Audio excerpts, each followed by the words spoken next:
Tracy played that video. Okay. And yeah, Tracy played the video. And that's why she plays your video, and that's why I told her, she said she was going to try to reach out to you, and I was like, yeah, that's my boy. I like a lot of his videos and stuff, so that's what led to it. But before that, I never really got a chance to talk to you because she muted my mic that day. But, you know, I got into a big debate about it, and my brother called and was like, you know, well, maybe you need to watch it because he is a little harsh. And I was just like, you know, sometimes people need that. You need that kick in the butt sometimes. That's how I feel about it. And I think that's the problem. We want people to come to us and baby us, and we want people to kind of come in and be so, I don't know, just soft. And I don't think, I mean, if you got a pit of vipers coming in your front door, you know, I wouldn't worry about the ant bed at the back door. I mean, you can get rid of ants, but, a tarpan's coming in your front door and he bites you, that's it. So well, even more than, let's give you a different explanation here. If you have a rabid dog at your front door and I show up and I shoot the dog in the head with my .22, are you going to complain about how loud the .22 was? No. That's essentially what they're telling you. Well, yeah, he's got the right answer, but I don't like the way he delivered the answer. What that really tells you is that they don't want the answer. They like the situation like it is. Let's just be very, very clear and very, very blunt about something. There's only about 10% of black folk alive today who get it. Everybody else is just drifting around. Can we just be clear about, can we just be honest? There are about 10% of black people who can think and act for themselves. About 10%. I agree wholeheartedly. So most of these people didn't like the video because they were the people I was talking about. That's what they were taking offense at. You know that guy that you got into it with, South Carolina, the guy that was like, I'm not black, I don't recognize. Yeah, he's not black. And my thing is this.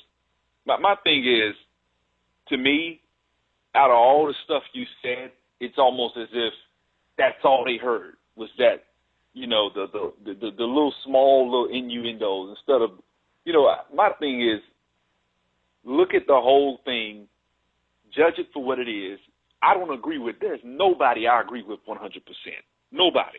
So that's the thing. It's like people get so caught up into, you got to get, you know, even some of these hotel brothers I talk to sometimes, brother, you got to get it like this. And then you talk to another brother, they contradict each other, and they all, like, that's, you know, we always, as blacks, we have so many facets. But there's a reason for that. There's a reason for that. The reason that they contradict each other all over the place and slam into each other while they're running around the room like the Keystone Cops is because nobody's keeping score.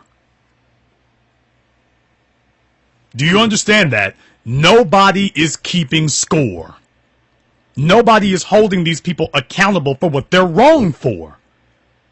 In football, if you throw an interception, the other team scores, guess what? We kept score. They make a touchdown. We kept score. You screwed up, Peyton Manning. You threw that ball dead to him. And we know that that's wrong. You can say that that play was right and that you did everything wrong, that you did everything correct, and there was no problem all you want to. He wouldn't have made a touchdown if you were correct.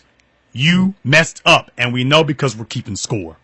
And do you notice that the people who most don't want to keep score, who most want to talk about history and esoterica and all that nonsense, those are the people who never want to discuss money.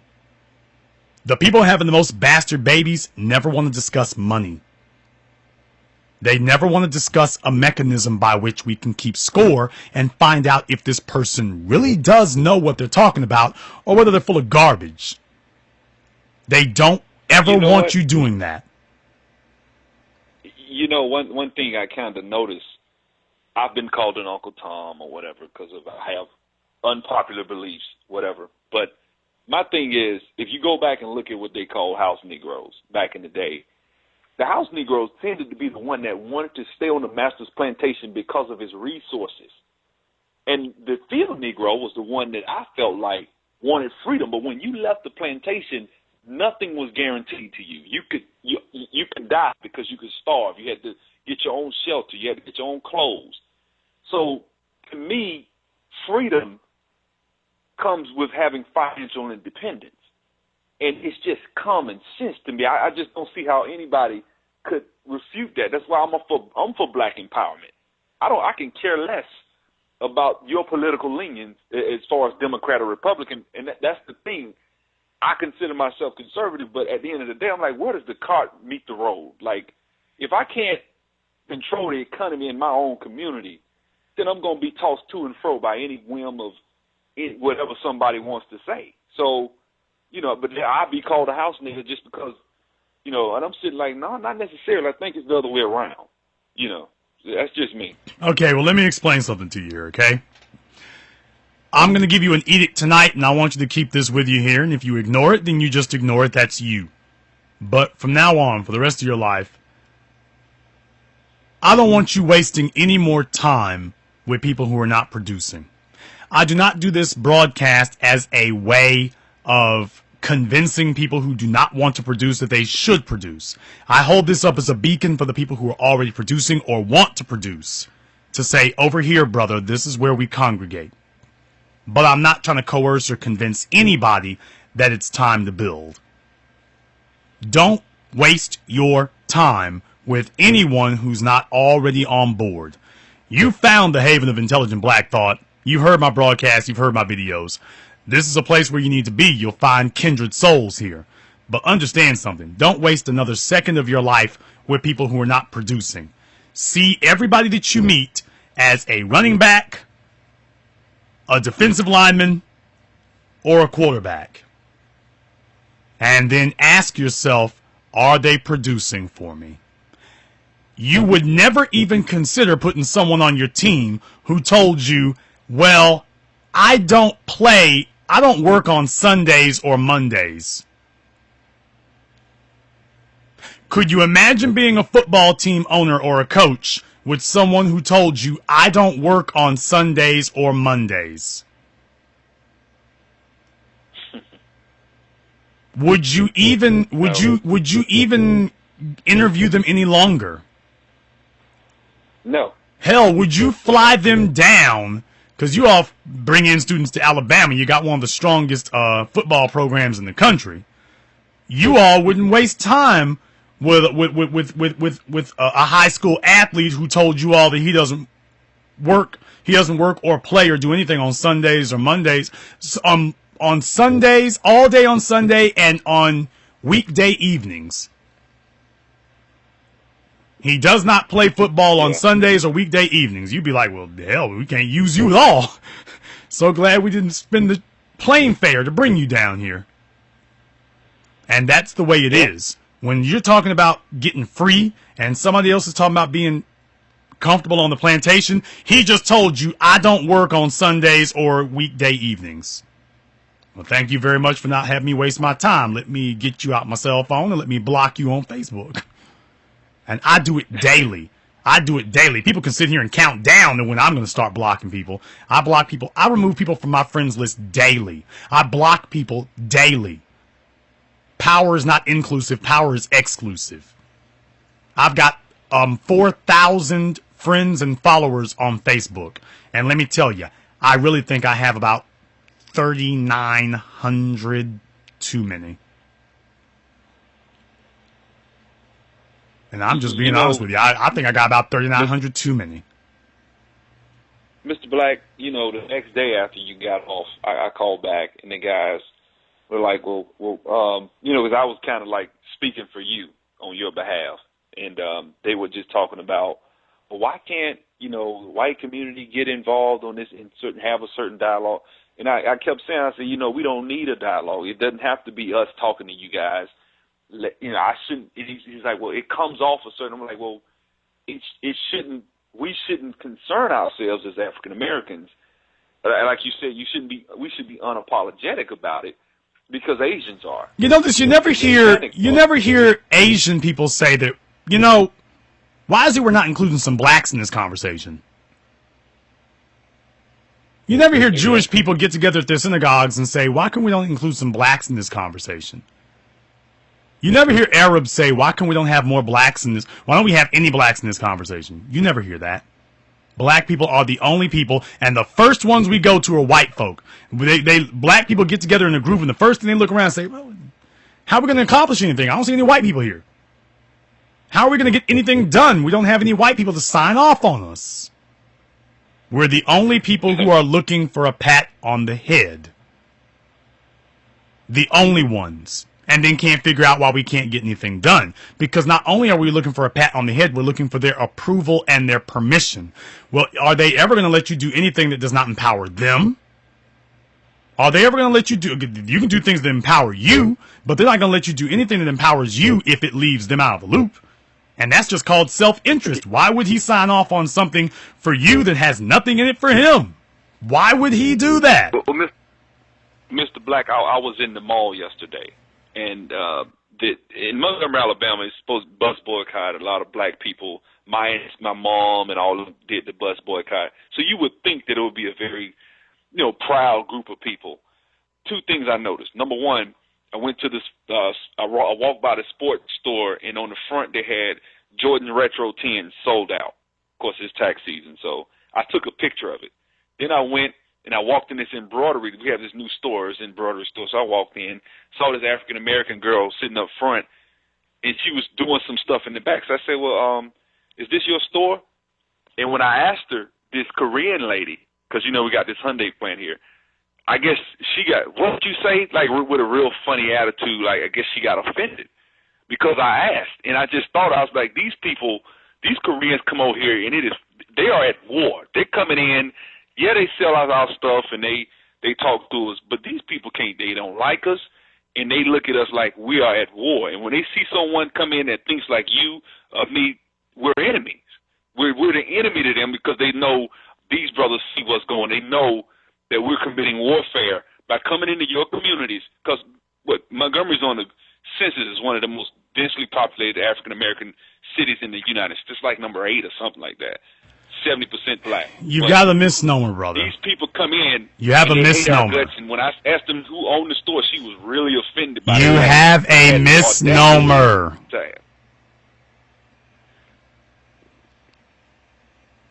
That was a misnomer that you just stated. Understand something. The attitude that she had with you was not a result of some contempt that came on the boat. The attitude that she got with you was what was cultivated once she got here.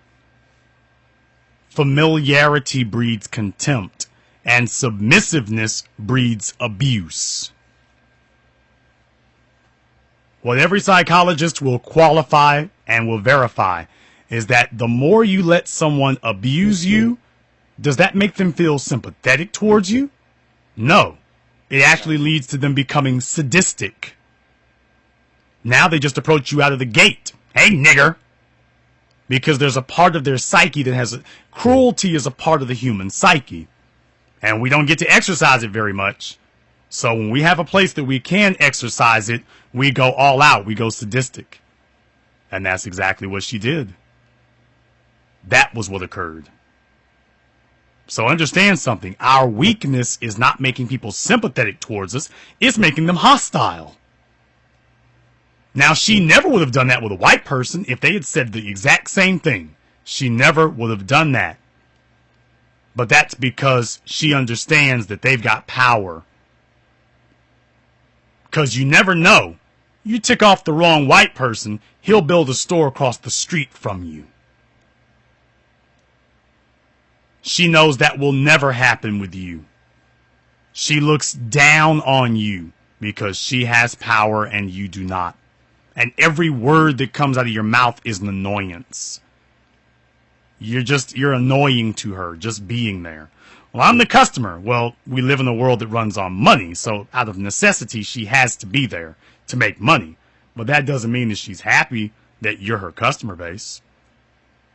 Case in point, take a look at porn stars. Do you think they're happy to meet their customers? No. Big fat dudes who've been living in their mama's basements? You think they're thrilled to meet them? No. You are the people. Why are they showing up to conventions then? Because you're the people we make money off of. This isn't about love. Black folk are trying to get people to love us, and that's insane. This is not about love. This is about power, wealth, and influence. That's all it's about. Not even about sex. Sex is a byproduct of power. I gotta get some more. I have to get some more calls in here, but I'll let you go ahead and have the last word.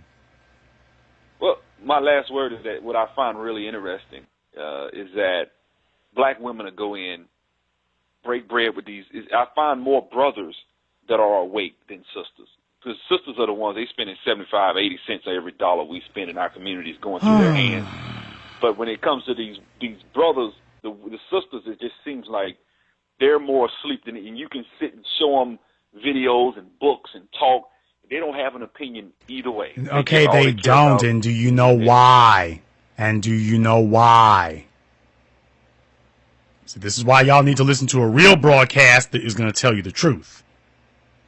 Females do not have a racial allegiance. Females do not see the world the way that you do as a male. They don't. A female is not looking for the same things in a relationship that you are looking for.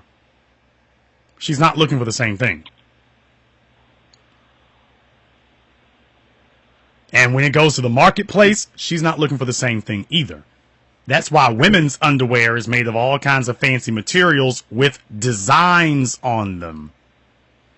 Would a man buy a pair of underwear that had crazy designs on it? It isn't a matter of whether or not we would or not. The thing is, we are mechanical minded. First thing we would wonder is, why you want to charge me more? Why? Because of these designs. But I don't care whether it's got designs or not. They draws.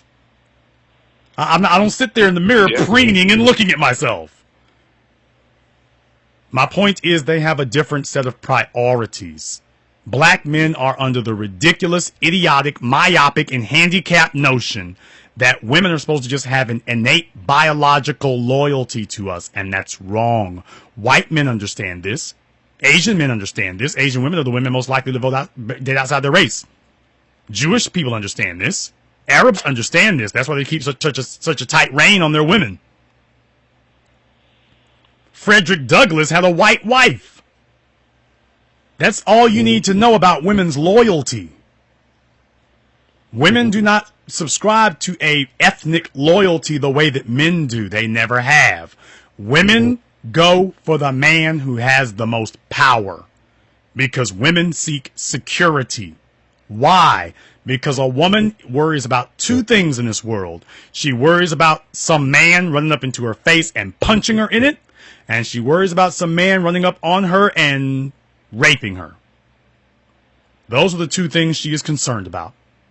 What do I have to do to prevent those two things from occurring?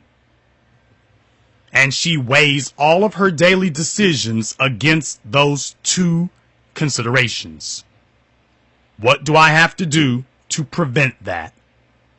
And she goes with the man who can give her the most security. Black men can provide no security. Why is that? Because you can only provide security within the infrastructure that you have built. Please tell me where the black male infrastructure is. Destroyed. Do you know why? Destroyed? When do we have it? Well, I mean, when I say destroyed, I mean... Okay, you mean in historical context. Okay. If you want to know why Kerry Washington smiles and preens in white men's faces, that's because they got power and they pay the bills. What you paying? What are you doing other than running up to her with a list of demands for racial allegiance? And we can go down the list. The reason that they smile at the Asian stores is because black men haven't built one for them to smile at. You build a store where they can smile in it and they'll go smile in it. But you want them to give you racial allegiance with no benefits. Women respond to rewards. And black men are the only idiots on the face of the planet who have been trying to circumvent this natural inclination of women. They respond to rewards.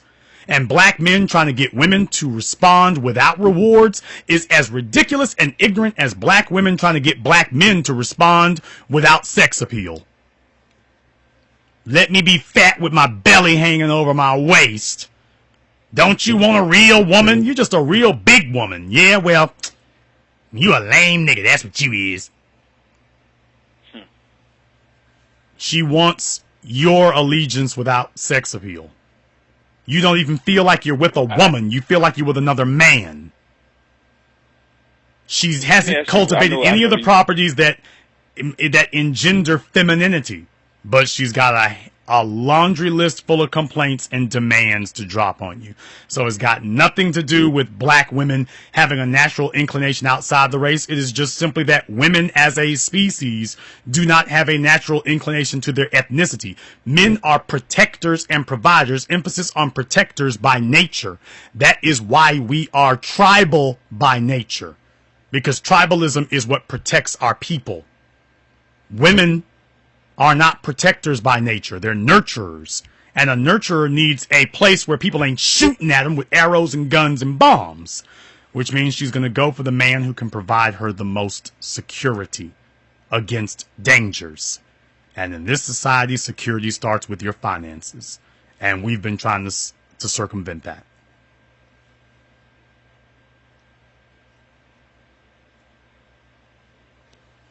I'm going to go ahead and get a couple more callers in here, but thank you very much for checking in with us. I've got a few more minutes here. I'm going over. I'm way over, aren't I? Yeah, I am way over. But you know what? That's okay, because this is the BlackChannel.net radio. I am your host, the Black Authority, and bending some rules and breaking others is what I do. Let's take a couple of other phone calls here, because we're on a roll. Caller from the 404. You're on live with the BlackChannel.net radio. Yeah, this is Tyrone. How you doing? What's on your mind, black man? Man, I was just wondering when niggas like you gonna evolve into humans. You know what I'm saying? That's a pretty bad way to start a conversation. You're a bunch of dumb fucking niggers. I hate all niggers. Because we all know you're not one. Anus. We know you're not one talking like that. Anus. You're certainly not one. Evolve into a human, nigga. Interesting. Tyrone is off his meds. His telephone number is 404-480-0370. That's his telephone number. Tyrone apparently has a lot on his mind, just not a lot of intelligence. So why don't a few of you give him a call and let him know that we would like to find out more about him joining the human race, since he has just demonstrated to us that he is completely unfit to be a part of it. I'll go ahead and put the number in the chat room for you all there. His number is 404-480-0370. That's 404-480-0370. Call him. Call him late.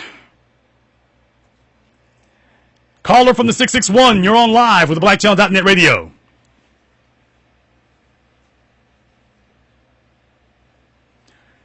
Caller from the 661, last call, you're on live with the BlackChannel.net radio. Hello? Hi. Oh, hello, CBA. This is Lina calling from London. Wow, I didn't ever think we'd hear from you, huh?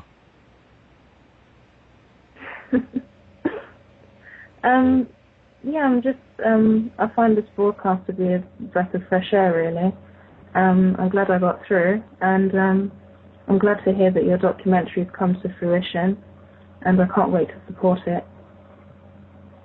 Well, thank you very much. I'm glad to hear that, and I want other people from around the world to take an interest in this also, because this is going to be something very, very important for you. You're all definitely going to want to have an opportunity to have that.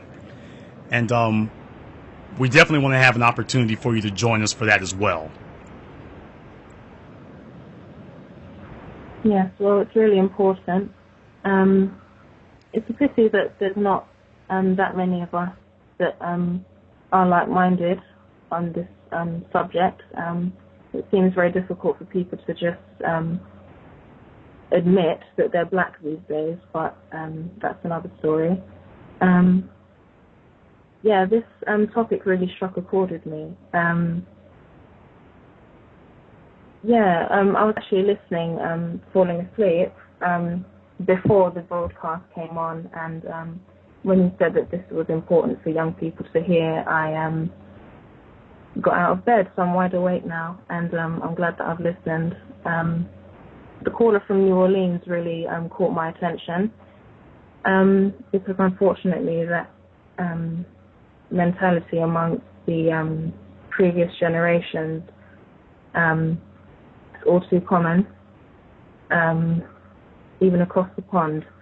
I'm 19, and despite doing all the right things at school, it seems that previous generations in my family didn't step up to the plate, so I'm making up for that. I just wanted to call in and let you know that you do have interest from people like myself outside of America, and your message isn't going completely ignored. Just wanted to say that, really. Now, what time is it where you are? It's approaching 4:30 in the morning. Okay, so it is way early in the morning over there, and you have definitely wanted to get in touch with us. And thank you, because I appreciate that. You're one of my faithful people on Facebook. I know Lena, of all people. I know you. And very fit, very slender, so she doesn't even need 4 months till June, which is very, very helpful. You all need the Sermon of Freedom more than a lot of people do, because you have a real dire situation over there. I mean, it is really, really bad and really, really dire. And here in America, they're squadding up on us at 13%. Y'all are only 7% of the population, and they're already squadding up on you. That's a bad, bad, bad situation to be in, and nobody's got mercy at this point. Nobody. Yeah. But you're going to have an opportunity here to contribute on all this, and I want you to do so, and I want other people to do so as well, because this will be an opportunity for you to help spread this kind of thing, to help get some black media out there that talks about this, and who knows, maybe in the future we might come over there. You know, we might do some footage over there in the future, because this is a worldwide issue, but it starts in the United States, but it's a worldwide issue. So I definitely want you to have an opportunity to join us on that. And I want to thank you for giving us a call tonight here, Lena. Thank you. Thank you, man, for joining us. This is the BlackChannel.net radio. This is the only place in the world where you can hear intelligent black people speaking on these things. I'm going to take a couple of more callers before we head out of here, because I can't get to everybody. I don't know what's happening here. The phone lines, they blow up, they go down, then they blow up all over again, which I guess is okay. For those of you who were not aware, of course, the documentary, we have finished up on that. The name of the documentary is 7 a.m. So when you see me in places talking about 7 a.m., you know what I'm referring to.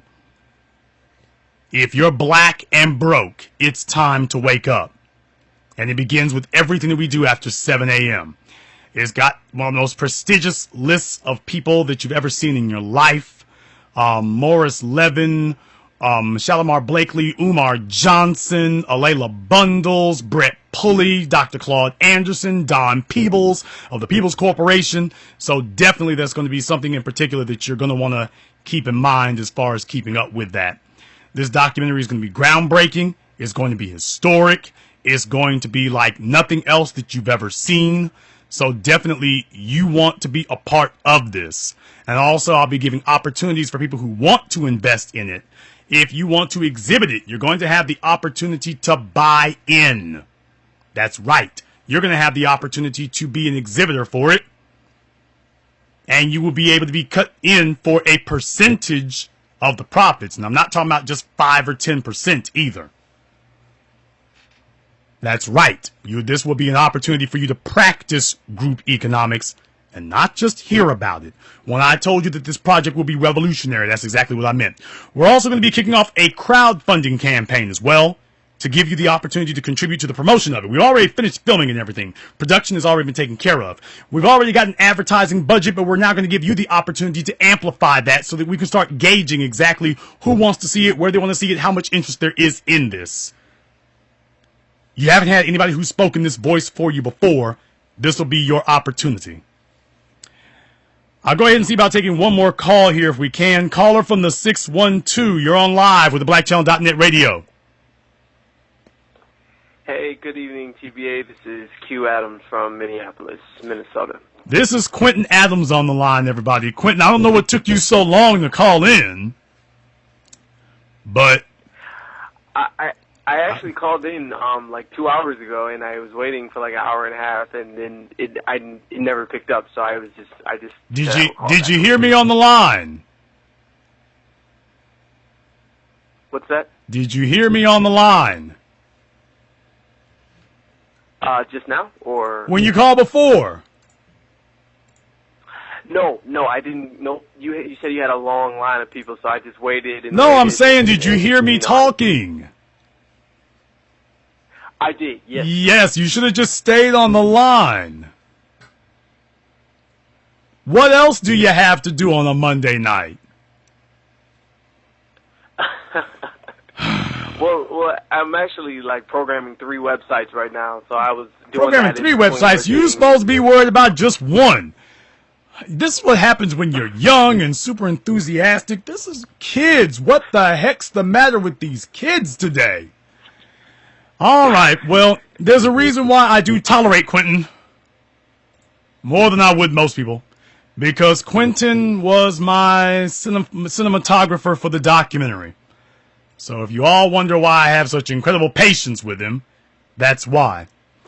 When I spoke about young men who were involved with the documentary that I was doing, and I gave him an opportunity to go some places and see some things, Quentin knows this firsthand because he was with me for pretty much, well, he was with me for the majority of the documentary.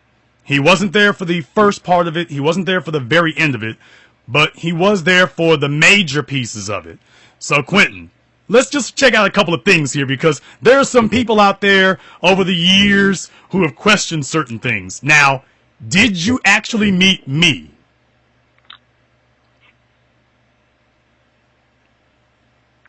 Oh, wait, you cut out. Did I actually... What? Did you actually meet me? Yes, in the flesh. Okay, you met me face to face. Yes. You met me person to person. Yes, in living color. Are you sure it wasn't a rubber mask? Yes, I'm sure, yes. Do I look like Eldridge Cleaver? Well, I guess I kind of do. I guess I kind of do. Never mind. Next question. Let's move on past that one. Yeah. Okay. Am I black? Yes. Am I high yellow? Not at all. Am I mixed? No. Would you say that I'm a dark-skinned black male? Yes, I would Okay. say. Somewhat, yes. Now, did I strike you? Do I have a real face? I have to ask that again, because some people wonder if I actually do or not. Do I have a real face? Yes, just like everyone, yes. Okay, so Yes. we have determined that TBA is a real person. He has a real face. He's really black, and he's really real. So we have determined that. Okay. Did we go, when I told you that I was going to take you with me to go see some places, did we actually go there? Yes, I thought you were joking, kidding, but no, you really presented every opportunity, yes. Okay. Yes, we went there 100%. Okay. And more, yes. Did we see the Capitol building? Yes, which was amazing. Okay. Yes. And Quentin knows we saw the Capitol building because Quentin was the one who took the footage of it. Now, I haven't shown you all the really good footage yet. I showed you the shaky stuff when we went one way. I'm going to show you all the really good footage when we're going back the other way. But we really went to the Capitol building. We've really been by the monuments. Did we really go to the most expensive damn part of Washington, D.C.? Oh, yeah. God Almighty, I'm not going to say where we were staying, but would you say that that hotel was incredibly expensive? beyond. Yes, beyond. Yeah. All I will say, people, is I know how Paris is paying for all them shoes. That's all I'll say. $450 a night. And I didn't even get the best rooms either. I didn't even get the best ones. I got like the second best. Maybe even the third best, but I got like the second best ones. I missed the ones right above that. I don't want to say anything more because I don't want the rest of y'all following me around. Did we really go to New York City? Oh, yes. The very heart in the middle, and yes. Oh, yeah. Did we really meet Don Peebles? Yeah, I still can't believe that. That's Well, I put up video. Sometimes I think that was a dream. But yeah. I put up the video of you today when he autographed the book for you. So I put up the video of that today. So even if they don't believe that I went, you went. Now we're gonna have people saying that that's me. They're gonna say, "Wow, TBA is Quentin Adams." I can't wait for that to start happening. But next question: Did Don Peebles meet me? Did Don Peebles meet me? Did he meet me? Not you, me. Lord Almighty. Oh, yeah. yes, he met you. Okay. Conversation. Now, all of you is a yes. Okay. Don met me. Okay. If somebody asked Don, do you think he would tell them that I was black? Surely. Oh, yes. Okay. Oh, yeah. Now, did we go see Dr. Claude Anderson? Yes, the godfather of economics himself. Okay. Yes. Did we, just yes or no, did we spend 5 minutes with him? No. Would you say that we spent a lot more time than 5 minutes with this man? Absolutely, yes. Would you say that we didn't just sit down with him and do a sit-down interview, that he took us on a tour? Yes. Okay. Oh, yes. Would you say, did Dr. Anderson meet me? Oh, absolutely. Absolutely, yes. Would Dr. Anderson say that I'm black? No, definitely not. Dr. Anderson would not say that I'm black? Did you say black or lack? I'm sorry, did you say black or lack? That I'm black? Oh my God, really? Oh, yes. Yes, very black. Yes, he would. He would say that. Okay, yes. so far we've confirmed that everybody says I'm black, and everybody who would look at me would say I'm black. I have a real face that's really real. I'm a real person that you can meet in real life, but the reason why you don't meet me in real life is because I'm not trying to meet you. Because this is the internet. These are not my friends. They're not my family. They're barely associates if you want to get down to it. And all these people trying to do all that kind of stuff there, you notice they don't talk very much about building. They don't talk very much about that at all. They don't say very much about building, period. But then they got a lot of stuff to say to people. But I'll just put it to you like this here, Quentin.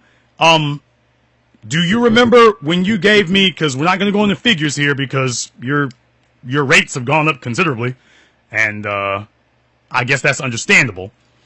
When I approached you about this project, who gave me the price?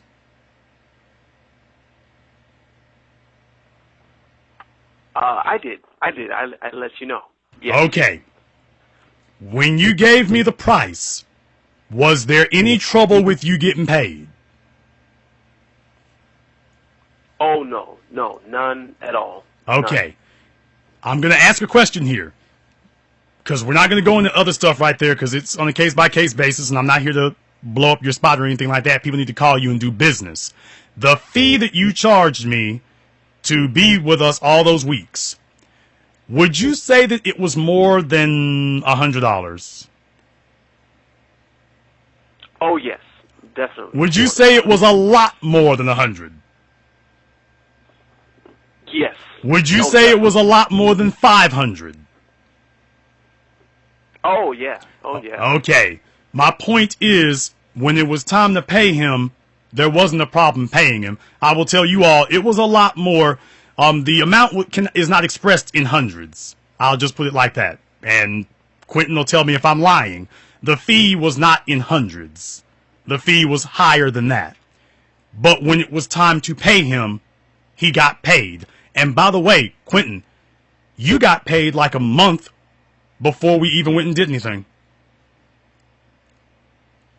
Oh, yeah, it was like a prepay. Yeah, it was. Okay. I paid for that. I paid for your plane tickets. I paid for the hotels. I paid for everything else. And here's my point. My point in saying all that is, for me, that was all, to be totally honest with you, and I mean this sincerely, I got as much out of that experience as, I got as much out of that experience as you did. Because you're a young black man, and you've been some places. I mean, you're not an introvert. You know, I am, but you're not. But to have the opportunity to take you and stuff and say, let me show you some people who are on a different level with things. Young. So you can go see this thing young. Let me take you to Midtown Manhattan and not just be walking around the damn streets. Let me take you there to go meet somebody. Let me show you how he's living. To show black men who are 21 and 23 and 24, they're not just walking around Midtown to get a hot dog.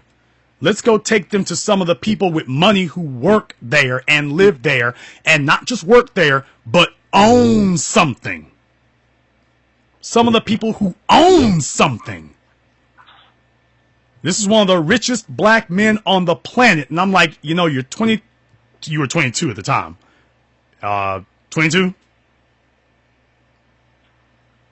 23. Okay, yeah, you were 23 at the time. Let me go take you to go meet this man. Let me take you with him. And remember what I told you is, remember what I said when the interview was over, I said, Quentin, are there any questions you want to ask him? And I said, we're here. Go ahead and ask him. Go ahead and ask Don anything you want to ask him. And Quentin didn't have a whole lot to say. He has a few questions. He didn't have as many to say as I did. But what I'm saying is that I'm not just telling people what I think. I'm taking young black men with me and saying, let me show you some people. Let me get you to meet some people and see a place outside of where you've been. Let me show you something more than what you grew up with. Let me show that to you. Let me let you see that, because we don't have any black folk from the civil rights generation ain't doing that.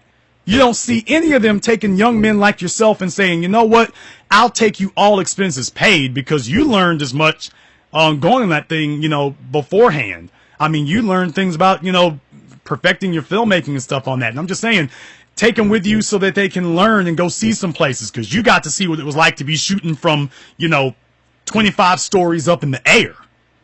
Which is a whole different thing from shooting on the ground. Whole different thing. You got to see what it was like filming inside the Holland Tunnel. And for those of you who were watching the footage that I put up and stuff, you probably saw that. For those of you who are in New York, you got to film that inside the Holland Tunnel. And like I said, which is totally different from filming something at your house or at the beach. Totally different. And it's like, yeah, that was all on my dime. Take these young people with you so they can see that there's something more to that. And a semi-good time was had by all, as a matter of fact. We annoyed a bunch of people, which was good. I overpaid for a bunch of things, especially parking. Quentin knows all about that in Manhattan. We all got an education in Manhattan. We all got educated there. I didn't know it was legal to charge people that much for parking. Like I said, I'm from a place where you can park all day for $6. You remember that little fella, he walked up with no hesitation or nothing. I asked, how much was it? He said, how long will you be needing it? I said, till 12 noon. So it's like 2 to 4 hours. And he said $50 without missing a beat. And you remember what I did, Quentin? I threw him the money and damn near didn't stop walking.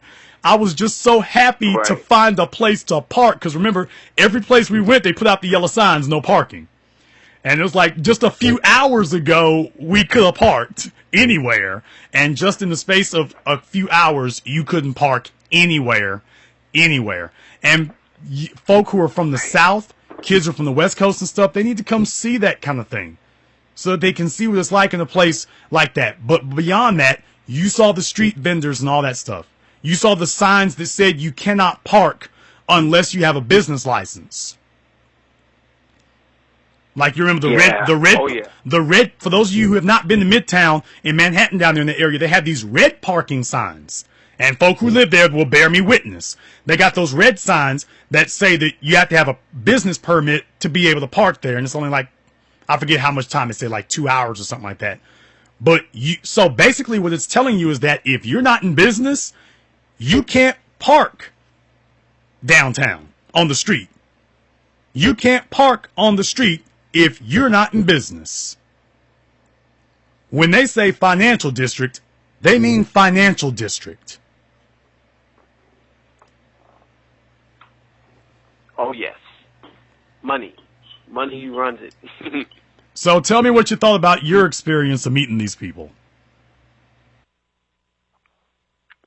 Well, wow. I mean, you said what was my experience meeting them?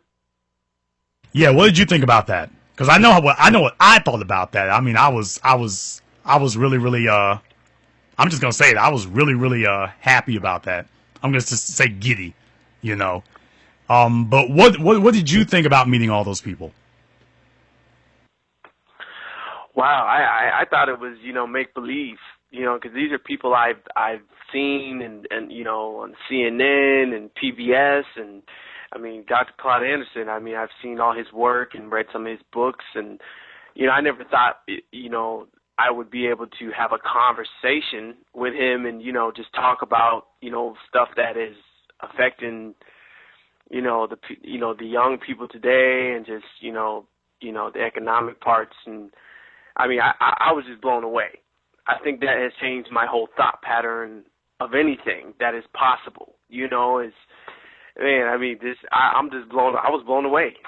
Just to have an autograph by Don Peoples, who is one of the biggest real estate magnates on the East Coast, and as a colored person, as he is, and it's just great. It just feels like people are getting to the next level. That's what it feels like. It's just like we're actually starting to come together more, and things are changing. It's kind of hope. It's kind of like hope, I guess.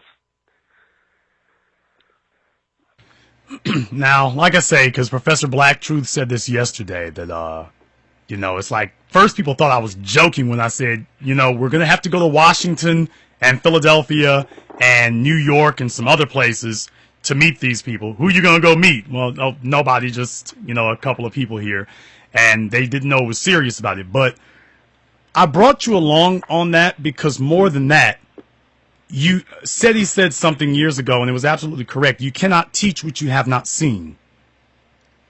Quentin can't teach anybody about going on adventures like this if he hasn't been on one.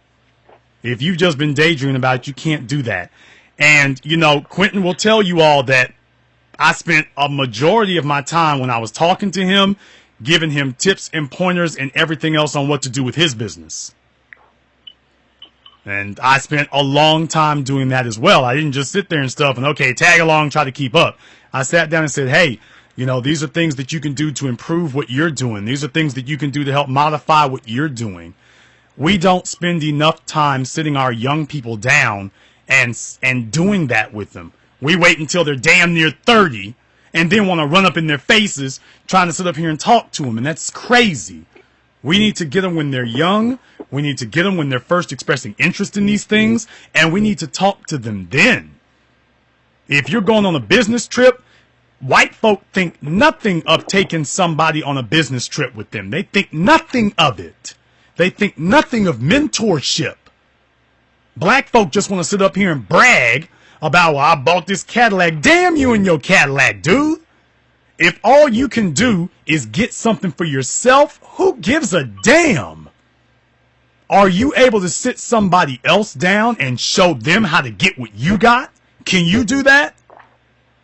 Dr. Dre talked about that when he got with Death Row Records. He talked about that. Vibe Magazine asked him, what was the difference between Suge Knight and Easy? And he said the difference between Suge Knight and Easy was that when Easy would do things, he would just go somewhere. He would talk to Jerry Heller, and you would just see Easy when he got back. He said Suge Knight actually drove around town with me.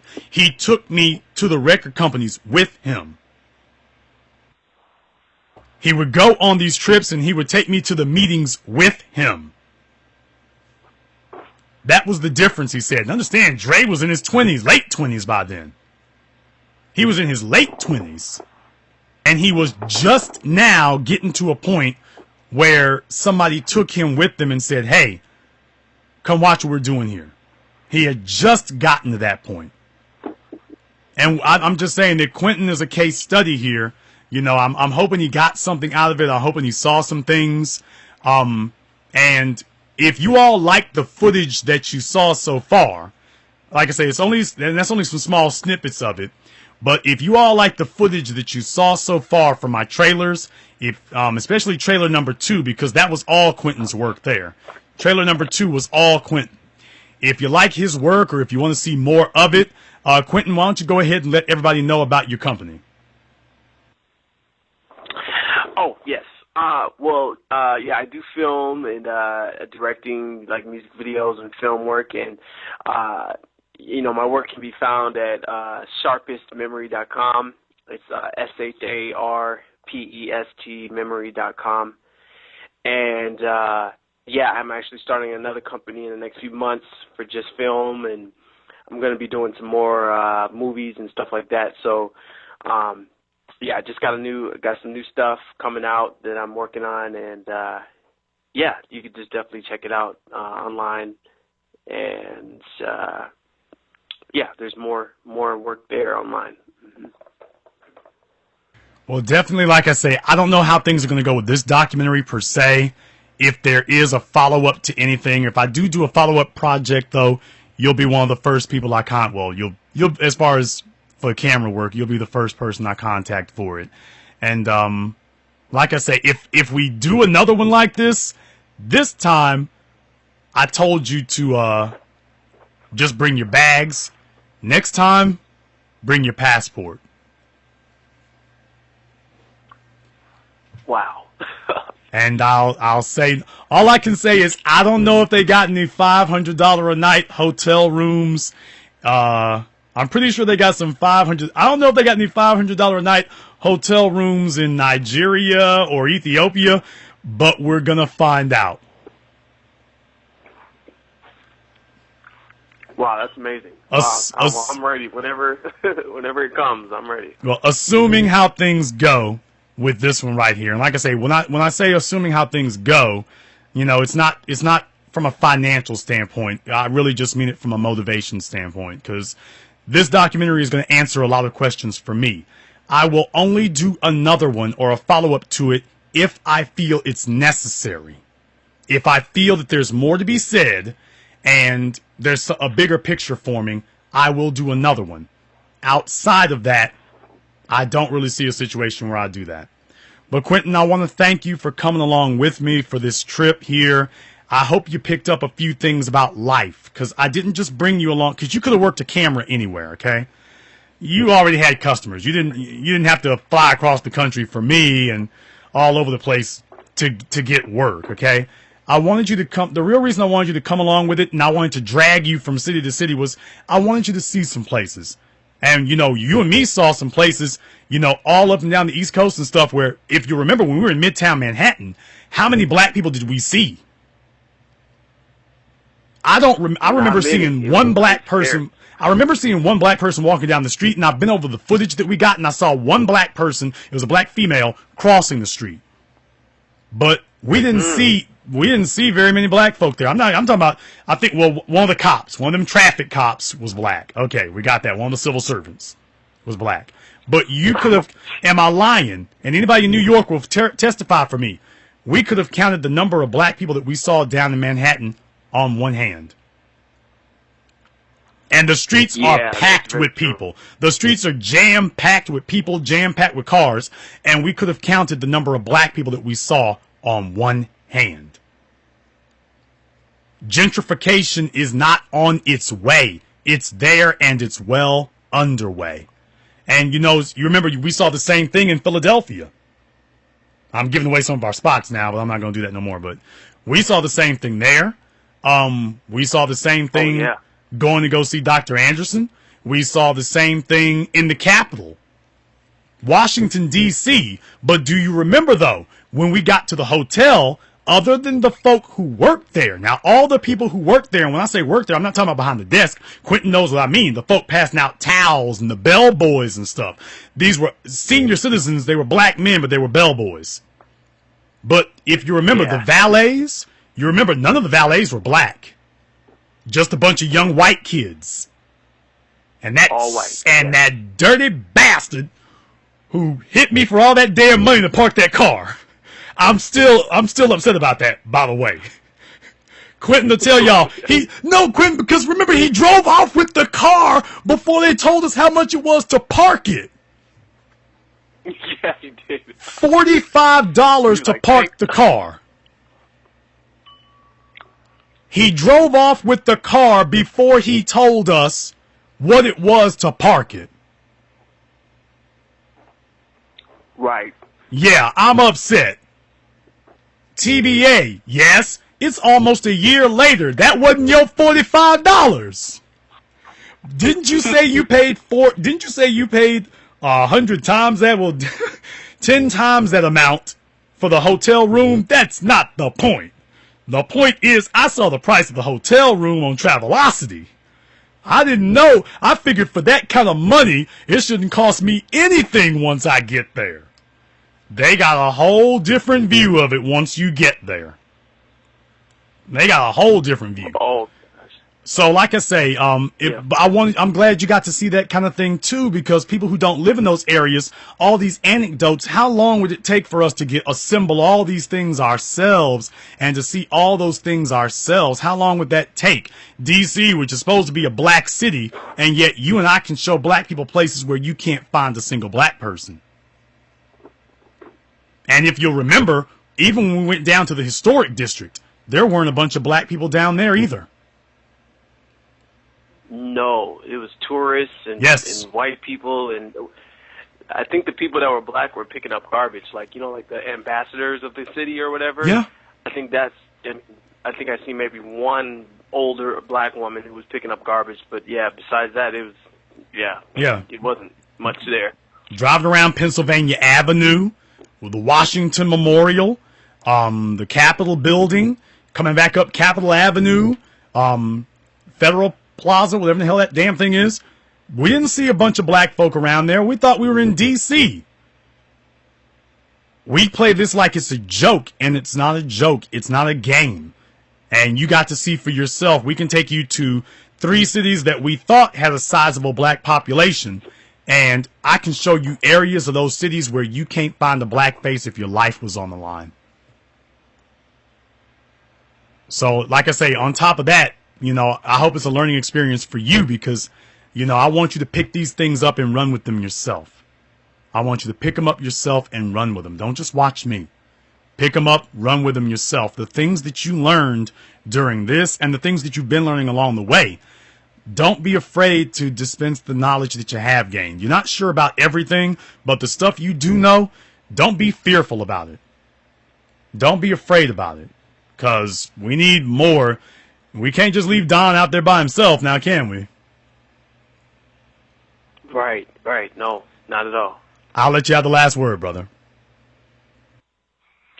Well, thanks a lot, Mr. Black, and like you said, we got to do better, and I'm 24, and I've been listening to you for like 5 years now since the beginning, and I still have hope for everything because you changed my life with the trip, and I feel like that I'm a better man because of that, and this documentary is going to be great. I can't wait for everybody to see it. This is going to change so much conversation in every household across the world, and man, Black First, thank you again. I appreciate it.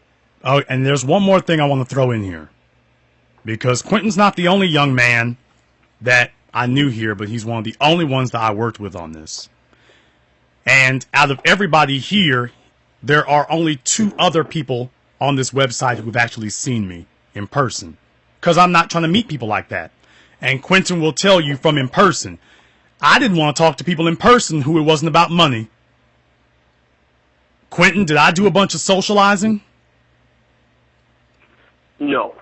I don't want to talk to anybody if it's not about building. I really just don't. Now, one more thing here, and I don't want to make an issue of this. And I'm not going to make an issue of this. But there are people out there who don't understand what building means. And people who just talk don't actually get around to building anything. Quentin has a different lifestyle than I live. But when it was time to get business done, he was one of the first people I called. And some of the rest of you didn't get a call and didn't even get a notice. But that's because Quentin has shown me that he's willing to produce. You find somebody who's willing to produce, those are the people that you get together with. Because when business needs to get done, you need product. You don't need talk. You need product. As you said, Quentin, I met you 5 years ago and whatnot, and I told you it's not a game. I think you spent enough time with me to see that, well, you already know. You can tell everybody else whether I talk it or whether I live what I'm preaching. But like I say, it's one of those things where sometimes seeing is just believing. And I'm very honored to have met you myself. You've handled yourself well on this, and who knows, man, we might get to do this again sooner than you think. Absolutely.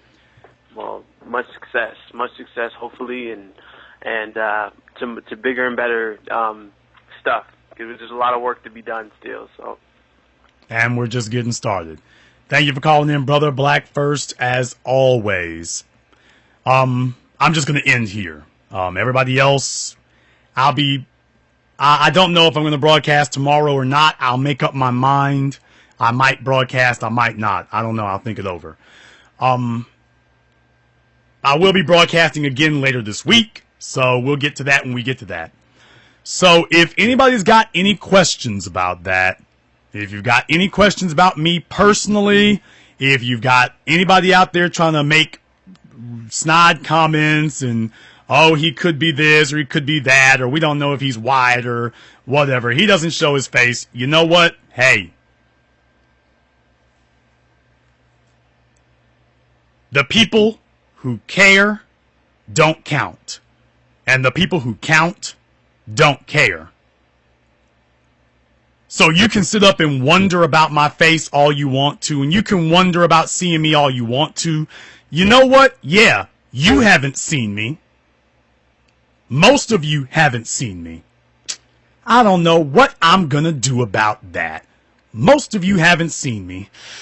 The only people who have seen me are Quentin Adams and Morris Levin and Shalimar Blakely and Dr. Claude Anderson. Ask Umar Johnson if I'm black. Ask Umar Johnson if I'm black. Sitting at the top of a very expensive hotel room. Ask him if I'm black. Ask Madam C.J. Walker's great-great-granddaughter if I'm black. Ask her if I'm the real thing. Ask Dr. Claude Anderson if I'm the real thing. Ask Don Peebles if I'm the real thing. No, you haven't seen me. Those are the people who've seen me. So kind of makes you wonder there, kind of makes you stop wondering why it is that I don't worry about the people who haven't seen me. Let me give you a little bit of a hint here. Maybe when you actually own some real estate, that the value of it is expressed in 7 figures, not 6, 7. Starting at 7 figures, maybe when you get to that level, maybe you can come and see me sometime. And this concludes tonight's broadcast of the BlackChannel.net radio. I am your host, your brother, your humble servant, the Black Authority. And until next time, my brothers and my sisters from around the world, remember, black is the future. And the future, as always, is and will be uncompromising.